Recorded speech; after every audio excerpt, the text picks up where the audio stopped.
Greetings, Dogg from Air fans. Evan Benton here. So, I'm at the doctor the other day. Don't worry, just a routine checkup. And I'm asking him, Doc, hypothetical situation. Imagine someone were to be so tired of all of the incessant COVID-19 coverage that he literally died of boredom. I asked him this. Would that count as a COVID-19 fatality? He told me only if that person had not been vaccinated. Heyo! All right. Seriously though, I am bored to death of this stuff.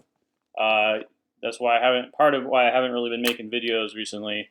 But if you appreciate my content and you like what I have to say, you might consider donating to support the channel. That might encourage me to be a little more regular in my video making.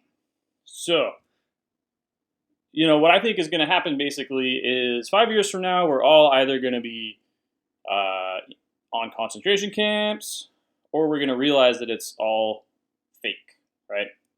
Distant third, let's just throw this out there as a possibility. Everyone who got the vaccine is fine, and they're all doing their transgender Olympics and drag queen story hour, and the rest of us are all dead, and they're so much happier. Yeah.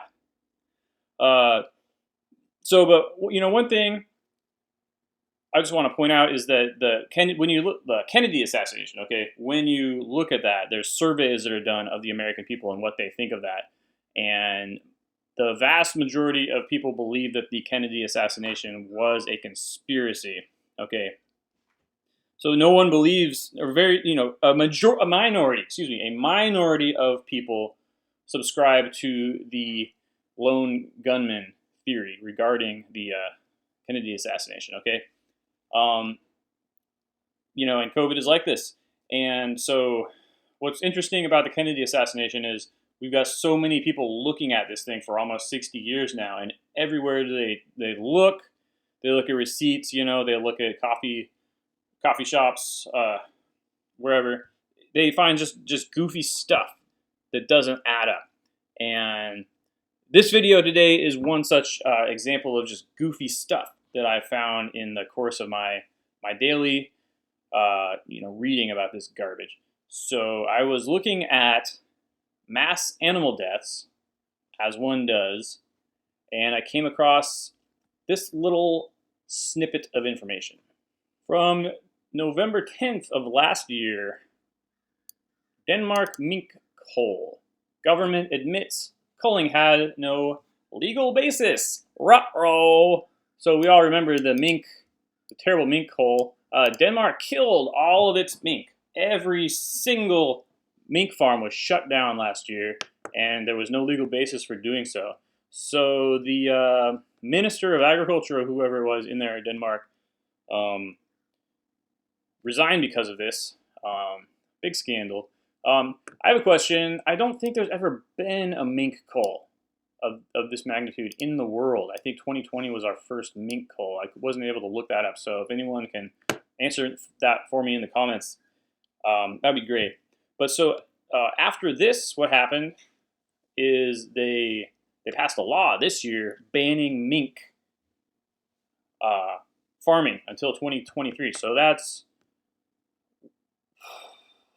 real embarrassed to be a Scandinavian a lot these days, these decades. So again, Denmark, the government forced all the farmers to kill all of their livestock, and then right after, because it was only in October and early November that this happened, right afterwards they said, yeah, oopsie. Yeah, but these people are out of work. I bet they're not protesting or anything right now. So anyway, that's what got me going. It's like, what about the mink? Remember them? All right. So that led me to this article from May 29th of last year, so pretty early in the pandemic. Susceptibility of ferrets, cats, dogs, and other domesticated animals to SARS coronavirus 2. So this is one of my favorite topics. We're looking at transmission studies, and these types of studies are what the whole of germ theory rests its hat on these days. So they're really, really interesting, and they tend to be really poor quality. So I just like to go into them and pick them apart, and that's what I'm going to do. All right, so we're looking at ferrets, which I acknowledge are a different animal than a mink, and I don't really know how they differ, but I think a lot of this is probably going to apply to ferrets. I mean, we're looking at ferrets, cats, dogs, and other animals. So I'm not going to read all of this, but basically, long story short, is they found, the authors found that SARS-CoV-2 infects the upper respiratory tracts of ferrets. Upper respiratory tracts, so that means not your lungs, just your throat and your nose. But is poorly transmissible between individuals. Oh, just like humans, huh? But then look at this. In cats, the virus replicated in the nose and throat and caused inflammatory pathology deeper in the respiratory tract, and airborne transmission did occur between pairs of cats. So COVID gets cats sicker. It is transmitted more easily. Why didn't we kill all the cats last year? So this really got my I thought this was interesting to read after that little snafu, right? Got to kill all the mink, but then actually it turns out cats are a lot more susceptible to the virus and spreading it. But we're not gonna bring that up at all, right? After May 29th, after this has been entered into the scientific journals. And oh, by the way, all Chinese, if you care about that. All right. So, but then dogs did not get sick from the COVID. Pigs, chickens, and ducks do not get the COVID. So that's good. So what did they do in this study? All right. So what they did is they tested 2 virus strains. One was F13E, isolated from an environmental sample collected in the Hunan seafood market, the famous Wuhan seafood market, where all this stuff originated from the bat soup. And then we have another one called C-tan-H, which was pulled from somebody in Wuhan, just a person. Okay. So pairs of ferrets were inoculated intranasally with 10 to the 5th power plaque-forming units. What is a plaque-forming unit? All right, viral plaque. Let's look at the picture here. Okay, these are plaque-forming units, and this comes from bacteriology, which makes sense. And in bacteriology, we call these colony-forming units. Okay, so in bacteriology, this would all be sterile growth medium, your agar jelly, and then you would smear the whatever you wanted to replicate on top of it, and it would grow. And then you would count all the colonies, and you would say that's how many colony-forming units you have per unit of volume. Okay. So what they do for viruses then, because viruses don't replicate on their own, right? They have to grow in a cell culture that's already there. So what they've done here is this is actually, well, I'm not sure if this is true that it's this M. smegmatis. It might be, but in the case of the study, what they used is Vero E6 cells. And Vero E6 cells are African green monkey kidney cancer cells that they isolated from a monkey kidney back in, I think, the 60s. And they've kept them going ever since. So they're like also the HeLa cells, which are isolated from human uterine cancer around the same time period, 1951 for that actually. But so this is domesticated cancer. Okay, so I don't know if that's what this is, but assume it is. All right, because assume this is a picture of what we're working with in the study. Okay, so this is a layer of domesticated cancer cells, and in the case of a viral replication, they've smeared the viral sample over here. And then they're counting how many, these aren't colonies, these are cells that the virus supposedly invaded and killed. So, excuse me. These are areas, spots where the virus invaded that cell and killed, and then they're saying it replicated itself out to some extent, and then took over that much of the cell, and that's what we're calling a viral plaque. Okay, a viral plaque. So a plaque forming unit is a number of these per volume, I believe. So 10 to the 5th power of these plaque forming units. Well, so no volume here, but each one of these had a little syringe with 10 to the 5th power plaque forming units in this liquid, and they squirted it up their nose, okay, and just saw what happened, and then killed them and cut them up and tested to see if it still had COVID. So anyway, long story short, this is what they're infecting them with, okay? One of them is crud from a seafood market, off the floor or something, or a wall or a table. The other one is snot from a human being, and this is science. And they're taking these things, and they are taking these samples and squirting them into a little dish of domesticated cancer. And they're seeing how many of the domesticated cancer cells die. And then they're taking that, and they're taking a little sample out of that and squirting that up an animal's nose, and then they're seeing what happens to the animal. And this is how this is learning. So, all right. So and then they also did another one where they did the same thing, but basically they cut them up at different times. Okay, in one of them they're testing all these parts of the animal: nasal turbinate, soft palate, tonsils, trachea, lungs, heart, liver, spleen, kidneys, pancreas, small intestine, and brain, and they're looking for COVID in all those parts. And then what happened in these ones, the second part, if you read all this, they were trying to measure the spread of the virus over time. Okay, so and there's 10 total animals in this study. 10 animals, right? So six animals in the second group, the overtime group, and then 4 animals in the first group, 2 of each. So 2 of each here and 3 of each here we're looking at. So first of all, let's go to this is interesting.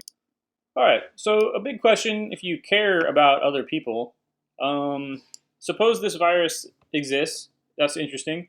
Does it have any effect on health? Okay, so here we looked at what effect the virus could be demonstrated to have on health. Okay, so not just whether or not they could find the virus, but what did it actually do? Okay, to the animal. So we read, 1 ferret from each virus inoculated group developed fever and loss of appetite on days 10 and 12 respectively. So that means 1 ferret got it on day 12 and 1 ferret got it on day 10. And we have 6 animals, so that's 2 out of 6, 1 out of 3, 33% chance of getting a fever or a loss of appetite on within that time.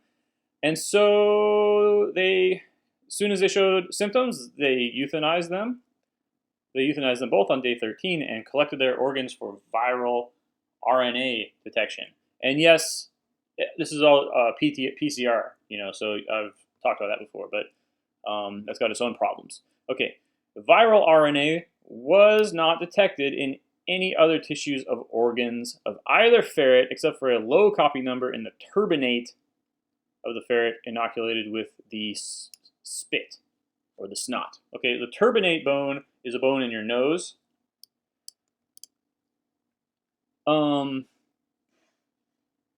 Pathological studies reveal severe lymphoplasmacytic perivasculitis and vasculitis. So this is, I believe, this is inflammation of the circulatory of the arteries and veins, and some other stuff in the lungs, and mild peribronchitis. So it's the easiest word for this guy to understand. So peribronchitis. All right. So they had something going on with their lungs, but they never found any COVID in their lungs. Okay. So my thought is maybe they didn't get sick from the COVID. Maybe they got sick from something else. But that's just something to think about there. And so we'll go right to this. We'll go right to this chart then to demonstrate what I'm talking about there. So this is the first 4 ferrets. Okay, you follow me? Nasal terminate bone, that's in the nose. Soft palate, that's the roof of the mouth. And the tonsils, everyone knows what tonsils are. And then this line is the detectable level. So they're below detectable levels everywhere else. All right. And they did not test that down here. But we can assume that it's going to be the same for these animals, right? They're not going to get any COVID particles down in the lungs, okay? So they had some inflammation in their lungs. You know, they had symptoms of lung problems, but they did not have any COVID-19 in their lungs. So that is a big problem for the theory that COVID-19 was causing their symptoms. Am I right? I mean, what can you say about that? So, you know, again, what we did, we took some snot, we took some crud, we mixed it with some cancer cells that were hopefully dead, and we filtered that and we squirted it into their noses. And then when we looked and we tried to count if we could find the stuff that we squirted in there later. Okay, so the theory is that we are looking at replication. But my question, first of all, is are we counting the number of cells we're finding and comparing that to the number of cells we started with? So in other words, do we actually have more cells than we began with? Because otherwise, what I think is going on, this is my theory, I think that the ferret bodies, are just clearing out this crud that they've had squirted into them. And, you know, to bear that out, in the bottom, on the bottom left 4 graphs, you know, we have days post-inoculation where they're testing in each ferret. We're testing the number of viral RNA copies they were able to find. And you can see that right at day 10, day 8, in 2 of the cases, it actually drops below detectable levels. So that's a bummer if you know, if you think that they're, well, it's not a bummer. Okay, it doesn't completely disprove their theory, but they're only getting sick for 10 days, okay? Or they're not even getting sick. They're only having these things in their bodies for 10 days. So next we're going to look at it in cats, and I'm not going to go into this too much. And they did the same thing, okay? They took the snot and the crud and they put it into the cats, and then some of them they cut up. And there was 7 cats for this study. So again, very, very small sample size. Okay, that's a problem for all these transmission studies when you get into them, you know. But just look, the cats. These are all the cat body parts: nasal, soft palate, tonsil, trachea, lung, small intestines, and others. And they have it everywhere throughout the body, except for the others. So way bigger of a problem for the cats, you know, or you know, my theory that the cats process this stuff differently and somehow it gets down into the lungs, whereas it doesn't get down into the lungs of the ferrets. But another thing they did with the cats that they didn't do in the ferrets, which is curious, is they grouped some control cats with the infected cats, and then they tested whether or not the infected cats got sick as well. And that's, oh, come on. All right, so that's the exposed ones, okay? So all these charts are comparing inoculated to exposed animals. The left we have the inoculated, and the right we have the exposed. And you can go through this on your own, but it's not really that impressive. We don't see a lot of transference there. We do see some, which is interesting. You know, but to that I'd say we're dealing with PCR tests, so who knows? These cats didn't have an opportunity to touch each other or in any way, so it would have, you know, it would have had to have just been through the air. That is definitely something I can give this article or this study. So, and then the rest of it just says, you know, we did the same thing with pigs, chickens, and ducks, and also dogs, and we didn't find anything. So So again, just to recap, we found that ferrets are not really susceptible to the disease, and cats are much more so, which is just strange. Which I never heard of. You know, did anyone out there hear about the cat thing, that your cats could be killing you? Why didn't we euthanize the cats? And then one point I just want people to think about when you're designing a study, you know, a transmission study.